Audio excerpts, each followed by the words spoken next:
All right, well, so it was all channelized just in the course of 24 hours? Yes. Or? In the case of these twins, we had the added problem of them having a significant headache. Short for dura mater, which means tough mother in Latin. And the initial time I met them, I sat down for an hour or so with them, just to talk about their lives, their aspirations. They showed me some of their artwork.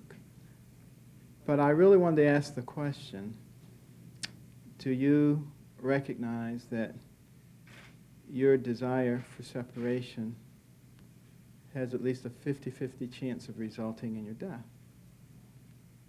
And they answered that they fully realized that and would prefer death than continuing as they were.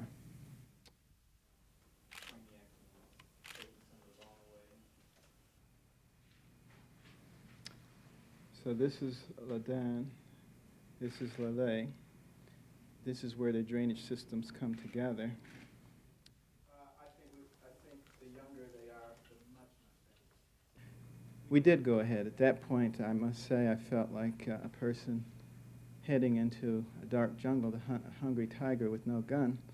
But, we proceeded at that point. And the other problem that was encountered, of course, is that the brains, because they had been together for 29 years, versus what we usually encounter with infants, they were extraordinarily heavily fused together.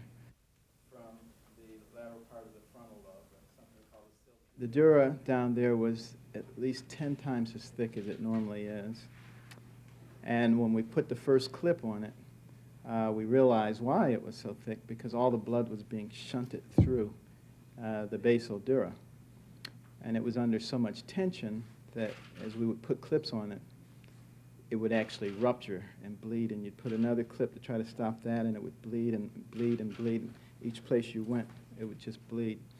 And at that point, we just had to finish that separation. Everything else had been separated at that point, so we were in fact able to get them apart. And then it was just a matter of trying to control the awful bleeding that was coming through those areas. And it was not possible to do without them succumbing. So that basically is how the whole thing ended and how it unfolded. How would you characterize this? And I think there will come a day when twins such as these can have a normal life and a safe separation. And I think that Ladan and Lale will have contributed very significantly to those individuals in the future who will in fact be able to enjoy what the aspiration of these two courageous young ladies was. Well, there is a sense of disappointment. When this is done successfully, I may not be the person to do it. Maybe it'll be somebody else.